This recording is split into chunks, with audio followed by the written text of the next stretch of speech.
maaf ya. Ya, siang Pak. Ya. Apa kabar Pak? Ini kartu saya Pak. Oh cepat dari BCA dan lupa bang ya. Oke, siap. Ya, boleh silakan. Langsung aja. Ini Pak, ini kan yang lagi ramenya soal buruh nih kan. Yang pertanyaan ini Pak, jadi KHL 2,4 itu sudah yang paling ideal atau tidak? Ini kan tuntutan buruh tetap di 3,7 walaupun sempat muncul angka 27 Pak. KHL sebetulnya tuh kalau hitung cara lama tuh 2,0 berapa gitu loh. Cuma dengan sistem proyeksi segala macam dia tuh 2,29. Nah karena kita asumsikan pertumbuhan ekonomi 6,5%, maka UMP diputuskan Pak Gubernur ya 2,4. Iya, ini kan tadi Pak Jokowi bilang tadi kan 2,4. Ya. Sementara tadi ini buruh masih katanya dia ngotot pengen diangkat 3,7. Dia nggak bisa, dasarnya mana? Dasarnya KHL. Jadi kita bilang, kalau dia bilang dulu bisa naik sampai 45% itu karena dulu putusan UMP selalu di bawah KHL sejak tahun 2007. Baru 2012 lewat sedikit. Nah 2013 lah kami melakukan koreksi. Jadi Pak Jokowi melakukan koreksi sehingga itu terjadi pelonjakan yang tinggi. Jadi kita bisa bayangkan KHL itu selalu di bawah di atas UMP selama 5 tahun berturut-turut. Lalu 2012 hampir sama, beda sedikit. Nah lalu 2013 kami melakukan koreksi. Ya karena koreksi yang 5 tahun numpuk ya pasti tinggi. Pak, mereka berlindung sama Bapak dalam artian mereka mengerti bahwa Bapak menyatakan bahwa hidup di Jakarta itu gitu ya. Itu yang saya katakan. Ya. Itu yang saya katakan, kalau Anda tanya sama saya, secara rumus kemarin juga bisa kita hitung. Karena KHL itu hitungnya lajang. Kalau kamu punya istri, emang istri setengah. Kalau punya anak, kalau istri dianggap 100 orang juga, 2 kali dong. Kalau 2 kali ya 4 jutaan kan saya bilang kan. Nah kalau kita bicara tukang parkir atau preman yang parkir pun, itu bisa bawa pulang 4 jutaan tiap bulan. Satu hari bisa 100.000, 150.000. Tukang ngemis bisa dapat 7 juta di DKI, makanya Jakarta laku gitu kan. Nah tapi persoalannya kita mesti memperhitungkan supply demand pasar kan. Misalnya contoh, guru tanya sama saya begini, Pak, kenapa Pak? Kami yang kerja 10 tahun, saya diputuskan UMP, gaji kami kok tidak jauh-jauh banget dari yang UMP baru? Itu pertanyaannya. Nah saya jawab, kamu tahu nggak kenapa? Karena si perusahaan sadar, kalau kamu nggak suka, kamu berhenti saja.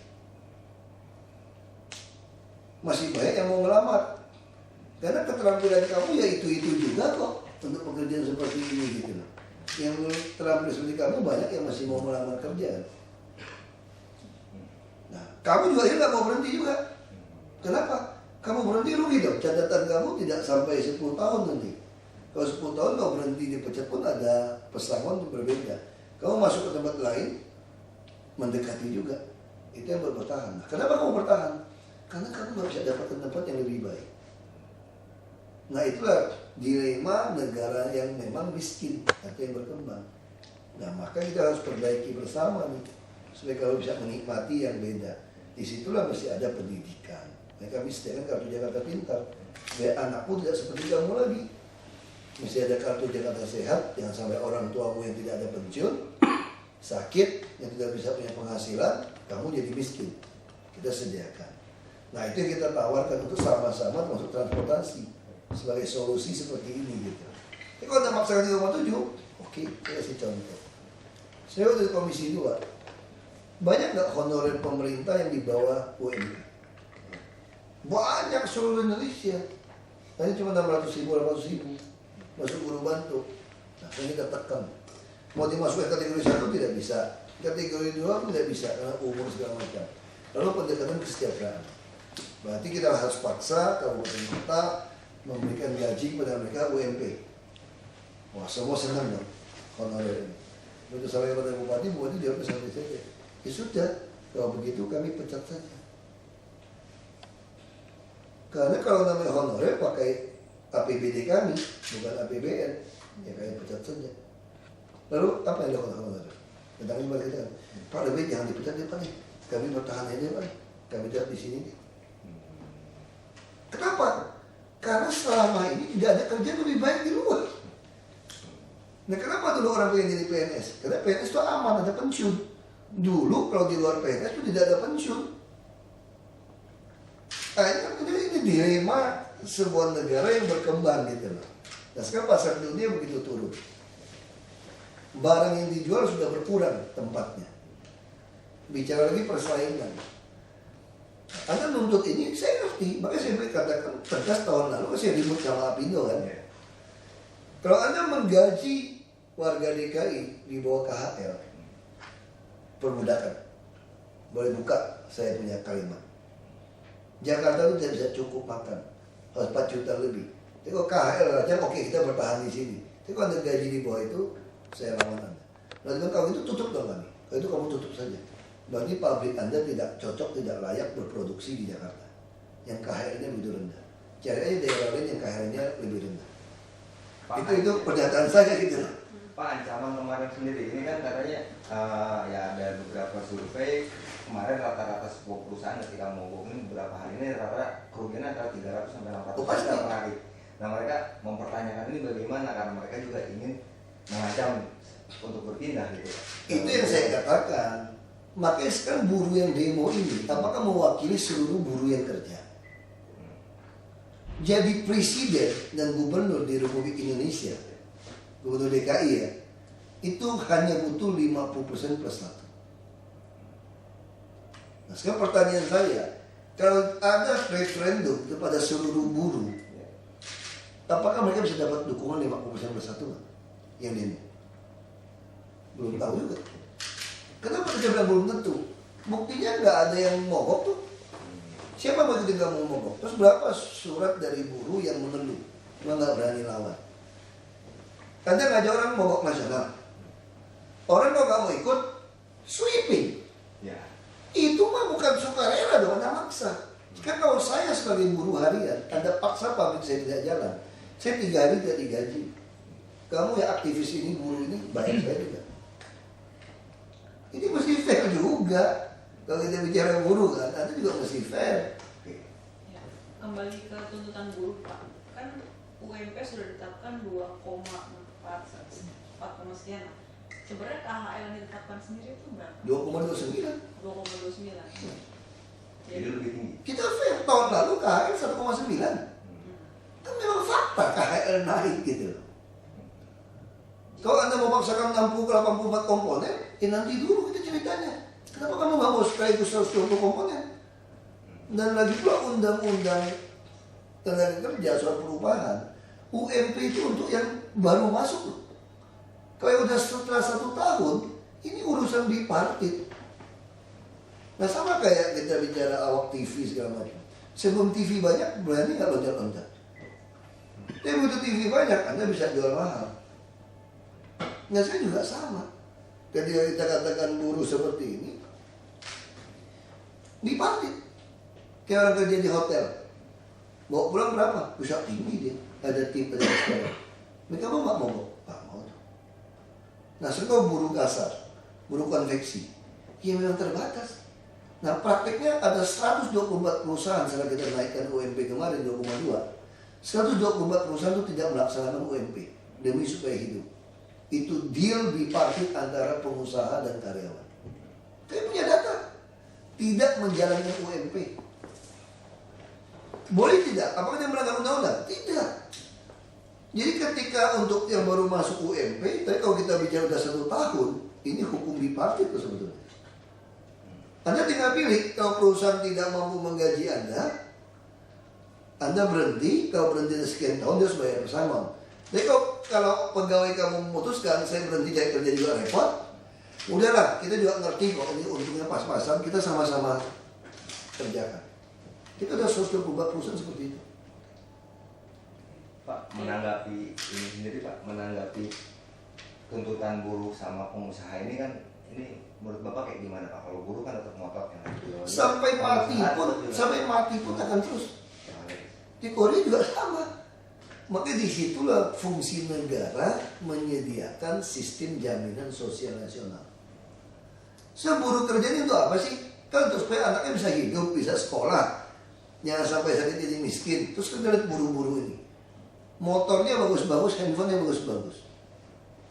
Kalau Anda cuma menuntut masukin komponen untuk bayar pulsa, kenapa kan tidak tuntut masukin komponen untuk asuransi? Coba cek di survei buruh-buruh itu, tiap minggu ngabisin uang pulsa handphone berapa? Saya kira lebih dari 50.000. Kalau Anda beli asuransi 50.000, dengan ikut Jiwasraya atau asuransi pemerintah, udah beda nasibnya gitu. Minimal meninggal bisa dapat 5 juta mungkin gitu kan. Kalau soal Ini kan tidak. Kalau yang soal angka tadi kan buruh tetap kekeh katanya harga mati gitu 3,7. Sementara dia juga berpatokan kan katanya hidup layak di Jakarta itu. Nah, solusi atas itu jadi Itu yang saya bilang, di dalam sebuah negara, ketika kita sadar hidup di Jakarta tidak cukup, disitulah fungsi pemerintah. Sekarang yang ditakutin buruh itu apa? Kalau gaji pas-pasan. 1, sakit. Selesai belum soal sakit di DKI? Selesai, asal Anda mau masuk puskesmas. Asal Anda mau jawab nama di kelas 3. Anak mau sekolah, nggak ada uang. Selesai belum? KJP. Transportasi mau murah dulu. Kita putuskan busway Transjakarta tidak naik, tetap 3,5. Harusnya kalau menggunakan aturan, ukur pakai busway dong, Transjakarta 3,5. Berarti cuma 7.000 dong komponennya. Nah sekarang kenapa kita naikin 12.000? Karena Kopa aja yang sudah terintegrasi pakai AC 6.000. Pulang pergi 12.000. Begitu dia masuk Transjakarta gratis. Maka kita naikkan 12.000. Masih saya ajarin buruh kemarin, dia tuntut nih Pak. Lu jangan pakai busway ya, busway kita nggak pernah naik ke 3,5, hati-hati kamu. Kamu harus gunakan Kopa. Saya ngajarin masih ada rekamannya waktu saya diskusi dengan mereka. Nah, lalu apa yang berlaku sekarang? Dia mau maksa permen tenaga kerja. Rumah yang disewa itu bisa masuk semua komponen KHR. Faktanya di Jakarta lu mau sewa berapa besar rumah? Kita survei rata-rata 4,5, 5,5 sewa rumah. Anda ngotot mau 8,5, mau naikin komponen. Ya nggak bisa dong. Kita udah tekan pengusaha 6,5 aja udah. Anda sudah ada lebih kan? Nah saya kenapa tidak mau tuntut bukan sewa rumah? Kredit rumah BTN dong harusnya. Nah kredit rumah BTN mana ada rumah Jakarta? Makanya kita menyediakan rumah susun, tapi kami butuh waktu membangun. Ya harga sewanya cuma 5.000 sampai 12.000 per hari. Berarti hanya 300.000 lebih sebulan. Nah itu yang kami lakukan. Lalu apa yang kami lakukan? Anda juga pengen usaha tau? Kita lagi siapkan pasar rakyat yang disewa harian. Anda nggak punya modal, nggak punya jaminan. Kita nggak cukup uang untuk kasih jaminan. Bank mau kasih kredit, bank nggak mau kalau ada jaminan tahunan. Kita keluarkan BUMD, penjamin jaminan kredit daerah, Jamkrida, Jakarta. Itu dalam rangka apa? Supaya Anda bisa dapatkan pinjaman, dapat tempat usaha untuk berubah nasib kan.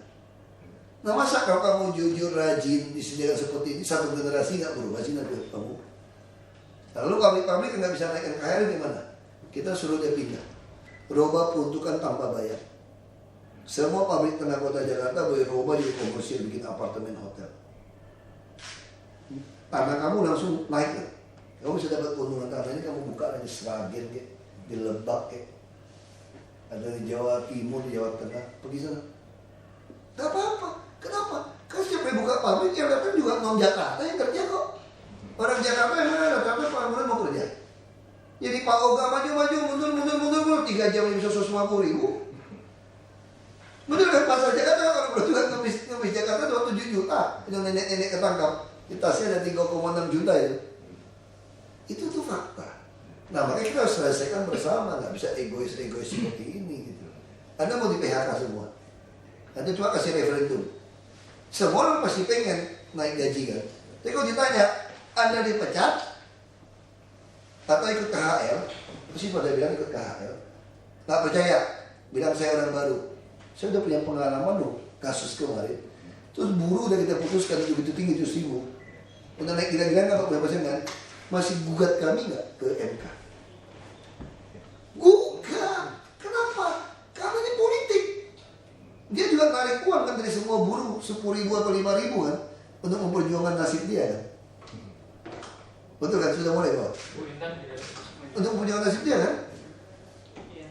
Ini Pak. Jadi ini kamu mau putusin apapun, ini kelompok-kelompoknya harus mainkan sesuatu supaya bisa menjual impian dong kepada buruh-buruh untuk diperjuangkan. Nah kalau demo boleh nggak orang KTP non DKI demo ke sini? Nggak boleh, nggak ada urusan. Kalau kamu non KTP, kamu demo dong di gubernur kamu di Jabar atau di Banten atau di Jateng. Kenapa mesti demo di DKI? Kan dia harapkan DKI ini akan mendongkrak naiknya daerah yang lain yang UMP. Makanya di pressure kami kan. Kalau diperiksa KTP, saya kira paling top 40% yang KTP DKI. Harusnya dia demonya di Wapres dong, atau di Presiden kalau KTP non DKI. Mau fair gitu kan. Iya Pak, tadi kan Bapak bilang UMP yang kemarin ditetapkan itu yang 2,2 itu kan banyak yang tidak melaksanakan. Ada 100. Enggak, dia tidak laksanakan, dia minta penangguhan. Penangguhan itu KHR 1,9. Itu yang saya bilang, penangguhan boleh, tapi tidak boleh di bawah KHR. Untuk Anda yang perusahaan tidak sanggup, kita audit, begitu kita dapatkan. Kalau itu buruh juga ribut. Auditnya tidak betul, segala macam. Kalau tidak betul, saya mau tanya, kalian kumpulkan uang buruh di audit tidak? Pernah nggak kalian bikin laporan uang kalian? Ini kumpulkan dari buruh. Mesti fair dong.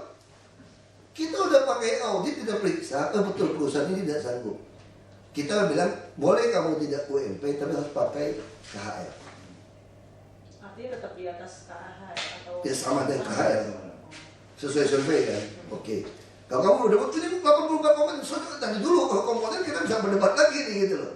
Ini kan bicara produktivitas. Nah saya mau kasih contoh dari 124 atau 128 itu, mereka pun tidak sanggup melaksanakan KHR. Dia pun nggak ajukan penangguhan. Dia pun nggak ajukan pada kita. Tapi pabriknya sampai hari ini jalan. Kenapa? Dipatit. Dia nego sama buruh. Itu Ya. pemerintah nggak bisa ya kalau dipakai. Karena undang-undang hanya jamin kan pegawai baru. Kalau selanjutnya kan urusan pengusaha dan buruh sebetulnya. Sama kayak dulu pabrik saya tutup. Saya tanya sama buruh, karena mau PHK 3 bulan gaji, atau kita terus sampai pabrik kita habis duit, nggak ada penjualan, karena saya berantem sama pejabat, tapi tidak ada uang pesanan. Yang pilih yang mana? Mereka putuskan, kita pilih kita terus Pak, sambil ngarep Pak, siapa tahu dalam 3 bulan ke depan ini ada sesuatu. Ya sudah, begitu sampai sana nggak ada, ya bubar. Sampai saya ada penjualan lagi, nah saya kasihan, saya baru kasih mereka pesanan. Itu di dalam undang-undang diatur. Setelah 1 tahun itu adalah hubungan bipartit. Jadi artinya kewenangan pemerintah Pemprov DKI Menentukan UMP menetapkan. untuk ya pegawai baru. Kalau selanjutnya Anda nego dong. Soalnya logika gini ya, saya mau kasih tahu. Kalau Anda mau anggap ini didongkrak, kalau saya baru masuk sudah 2.200.000 pada UMP kemarin, kamu yang sudah 20 tahun harusnya dikali berapa kali dong? Kalau ada inflasi 10%, kalau ada 20 tahun kali 200, itu nambah progresif loh, bukan cuma kali 200 seperti itu. Nah kalau dianggap bodoh cara kali 2 kali saja, berarti ada 6 juta dong. Kenapa masih banyak buruh yang tetap 2,5 juta saja, 3 juta? Kenapa? Ini hukum pasar gitu loh. Jadi artinya pemerintah menetapkan untuk selanjutnya pelaksanaan seperti apa itu tidak ada. Itu diatur undang-undang sebetulnya, bahwa UMP itu untuk yang baru masuk setelah 1 tahun, bukan tidak terikat dengan, tapi Anda harus bayar di atas ini. Ini upah minimum, Anda boleh bayar maksimum dong, tapi Anda tidak boleh bayar di bawah ini gitu loh. Tapi dalam prakteknya ketika pegawai-pegawai lama itu terjadi negosiasi dia dengan pengusaha, itu haknya mereka. Kita nggak bisa maksa. Bisa contoh ya, saya ada perusahaan A, saya kerja di perusahaan A. Saya melihat, dia bilang, sorry, perusahaan saya kalau 1,9 juta, nggak sanggup, saya cuma 1,5 juta. Ini udah pegawai lama nih, kita hubungan udah lama nih. Oh, saya nggak terima nih. Nggak bisa bos, 1,5 juta bos. Gue berhenti. Boleh nggak? Boleh, hak saya. Lalu di mana fungsi pemerintah dalam hal ini? Kalau si perusahaan itu tidak bayar pesangon saya. Kalau saya 20 tahun ada hitungannya berapa kali gaji. Kalau dia tidak bayar saya, maka perusahaan itu pidana. Saya bisa proses dia. Tapi kalau ternyata perusahaan itu lebih baik memilih membayar saya, ya sudah. Perusahaan tutup, ya tutup. Tapi kalau sebenarnya saya bilang, kita ngerti bos, 1,5 juta daripada saya di PHK dapat uang cuma 5 bulan, 10 bulan, habis juga. Mungkin nanti ekonomi bisa berubah, tahun depan bos bisa lebih untung, saya tetap akan bekerja. Kita nggak bisa campur. Itu kesepakatannya betul lah. Lalu kita lagi alasan, aktivis bilang, kok bisa dong pengusaha menekan si karyawan? Lu mau nggak? Kalau mau gua pecat, gitu kan? Gitu kan? Ya kalau gitu ya Anda berhenti saja kalau nggak mau dipaksa. Lalu bela kami di mana? Bela kami di mana? Oh, kami akan bela Anda buruh kalau dia tidak membayar pesangon sesuai hitungan pemerintah. Kalau kamu lebih dari setahun, 2 tahun, 10 tahun, 20 tahun ada hitungannya. Selesai. Ya aku mesti geser, ada orang bank itu banyak. Pak, satu pertanyaan lagi Pak. Iya. Kalau untuk melaksanakan, tadi kan kalau yang untuk melaksanakan UMP sendiri itu juga nggak bisa. Untuk pegawai baru harus campur tangan. Kita campur tangan UMP. Yang bipartit itu bagaimana Pak? Jadi gini, untuk pegawai baru kami campur tangan kan kami yang putuskan, Anda harus ikut. Misalnya Anda perusahaan, saya udah putus gubernur nih, lo mesti ikut. Untuk terima pegawai baru ini gajinya, standar minimum. Lalu Anda mengatakan, saya tidak sanggup, bikin surat kasih saya. Kasih tahu tidak sanggup, kasih saya laporan keuangan Anda. Saya kirim auditor, saya periksa. Bohong kamu, kamu untung masih sanggup. Saya tolak, tidak bisa. Berarti dia harus melaksanakan. Laksanakan. Lalu kalau Anda bilang, kau gitu gua pecat semua. Lu ngancam gua gitu kan, silakan pecat. Dan lu bayar pesangon semua pegawai lu, sesuai jasanya. Masa kerja 1 tahun, berapa tahun, lu bayar. Itu pemerintah gitu loh. Nanti bagaimana kalau ini pegawai baru 2,2 juta, yang lamanya itu Anda cuma tidak mau naikkan, hanya beda 100.000. Itu hak Anda. Kita tidak pernah mengatur pegawai 2 tahun, 3 tahun, 4 tahun, 5 tahun itu berapa. Itu bicara bipartit Anda sama pegawai. Loh kalau saya pegawai, saya tidak terima. Saya kerja 10 tahun kok gaji cuma 2,4. Yang baru masuk 2,2, selisih 200.000. Saya nggak mau terima. Kalau saya tidak terima, silakan berhenti cari kerja di tempat lain. Lalu hubungan apa pemerintah lagi? Waktu saya berhenti, kalau perusahaan tidak mau bayar pesangon saya hukum Anda sebagai pemerintah. Selesai. Nah ini hubungan kerja seperti itu gitu. Jadi nggak ada masalah. Makanya saya bilang yang lebih ekstrim lagi ada 124 perusahaan tadi. Apa yang terjadi? Semua pegawai lama, nggak ada pegawai baru. Jadi Kan ribut dong. Harusnya secara logika, kamu tidak terima pegawai baru. Harusnya semua pegawai harus naik dong, minimal di pegawai baru aja sudah 2,2. Berarti Anda pegawai lama semua harus lebih tinggi atau sama dengan 2,2 dong. Kan logika seperti itu. Tapi perusahaan bilang, sorry, saya tidak bisa. Saya tidak bisa lakukan. Penangguhan kirim surat lagi, proses itu lagi. Nah, tapi saya juga nggak mau kirim. Aku bilang sama buru-buru. Sekarang perusahaan saya kayak begini. Aku nggak mau naikin gaji. Perusahaan apa atau tidak? Ada SPSI. Oh, pasti ada yang ribut lapor mana-mana. Kalau Anda lapor, silakan berhenti. Kita bayar bersama. Voting. Kita sama pegawai lama. Anda mau atau tidak? Kalau Anda bilang mau, ya sudah, kita kerja. Karena itu tidak diatur kan? Sama kayak pembantu rumah tangga. Ya, mereka bantu undang-undang itu. Pembantu rumah tangga itu dibayar berapa? Kalau Anda punya pembantu. UMP? Anda tidak. Anda mengatakan tidak, karena saya kasih dia makan, kasih dia rumah tinggal. Oh, kalau gitu kalau Anda gunakan itu oleh saya balik. Ini komponennya ada sewa rumah nih, yang ditutup 8,5, 6,5. Boleh nggak kalau pegawai yang tinggal di dalam pabrik, kan bujangan dari Jawa banyak nih ya, perusahaan potong itu sewa rumah tiap bulan? Bisa. Nggak boleh. Nggak boleh. Kan nggak boleh dong, kan itu kan komponen, jadi Anda nggak boleh pecah-pecah. Nah sekarang juga sama, buruh mulai main juga nih. Baju kalau kamu pakai merek Aero sama Alisat atau merek yang sembarangan, beda dong harganya dong. Iya. Gosok baju kalau pakai merek Philip sama Mas Pion, beda dong. Iya. Beras juga beda dong, kalau kamu pakai beras yang pulen Jepang ya beda dong. Nah sekarang buruh tuh berusaha masukin komponen itu yang beda gitu, supaya mendongkrak nilainya bisa 2,7 sampai 3 juta lebih. Dia mainnya di nilai barang itu. Nah kalau gitu oke, kalau kamu mau nakal kayak gitu saya juga boleh. Kalau gitu oke, kita bikin lagi peraturan baru. Kalau sewa rumah, beras udah saya kasih, saya kurangin. Nggak boleh Pak? Kalau nggak boleh sih fair dong. Nggak boleh, kita pakai survei yang umum gitu. Berarti artinya nih usaha buruh nih sampai ada ancaman segala macam mau minat, mau penghasilan itu juga nggak akan berpengaruh ya Pak? Karena patokan kita KHL. Kalau Anda memaksakan seperti itu ya ambruk dong. Makanya saya mau tanya, kalau Anda pasang 3,7, terus perusahaan pada tutup, terus ada pegawai yang lebih rela kerja seperti itu, nah sekarang duduknya gimana? Makanya saya pertanyaan saya sama misalnya yang ngotot buruh seperti itu. Satu, uang yang Anda kumpulkan dari buruh pernah nggak Anda laporkan? Transparansi. Semua yayasan organisasi apapun punya kewajiban melaporkan.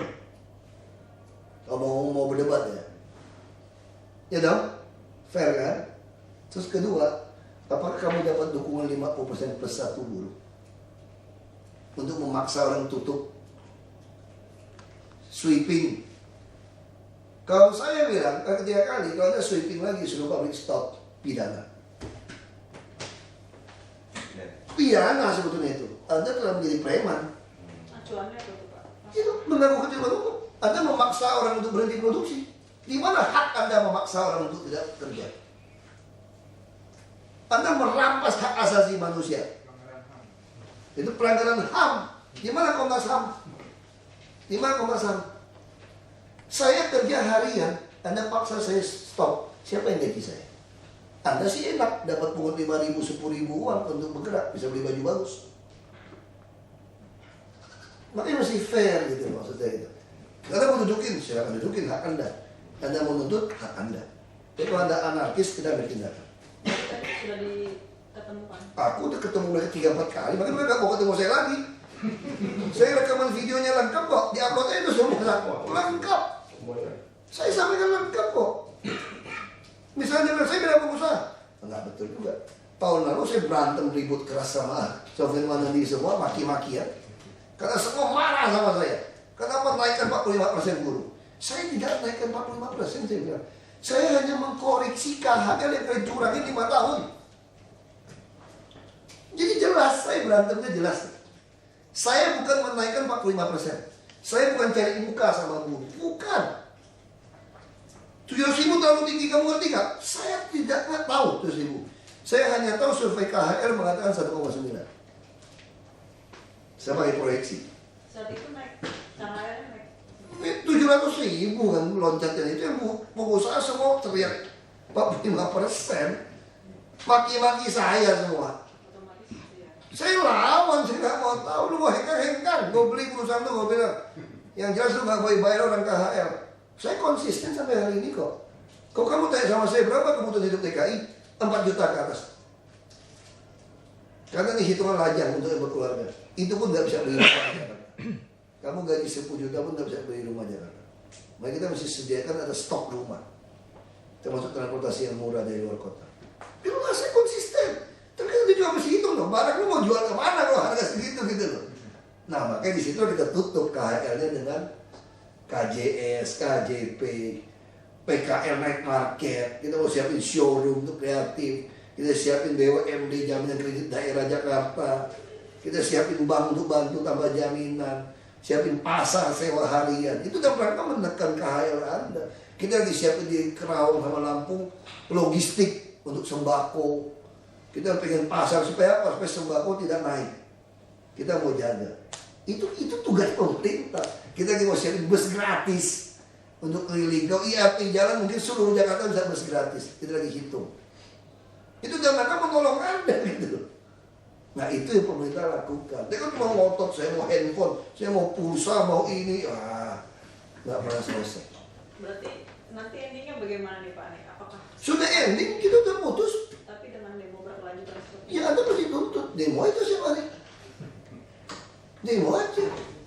Itu hak Anda loh. Jadi kalau ada sweeping, kita akan bantu pengusaha. Kalau ada sweeping, kita akan tindak Anda. Kalau Anda anarkis, sekarang kita udah mau foto nih. Semua rumput kami dirusak, semua bunga-bunga semua. Itu dari mana hak lu merusak uang rakyat?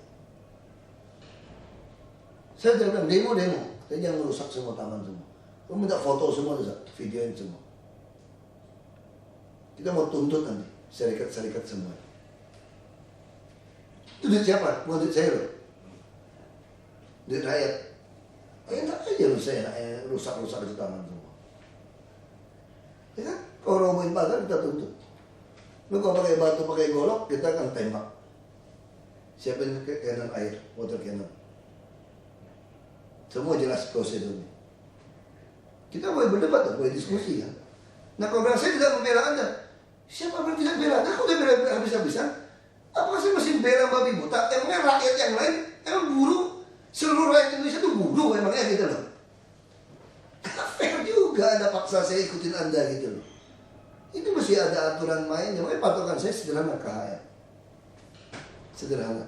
Saya nggak bela siapa-siapa. Ini keadilan. Tugas saya mewujudkan keadilan sosial. Dalam mewujudkan keadilan sosial, saya harus bisa mengadministrasi keadilan sosial dengan baik. Dengan segala harga. Kamu tidak mau pilih saya pun saya tidak peduli. Kamu cincang saya pun tetap saya sama. Dan saya siap berantem sama siapapun untuk wujud keadilan sosial. Itu saya. Bukti apa? Oh, aku udah berantem sama banyak orang kok setahun di sini kok. Dari pengusaha udah berantem, baru 2 minggu udah berantem. Ribut sama Sofyan Wanandi, ribut sama...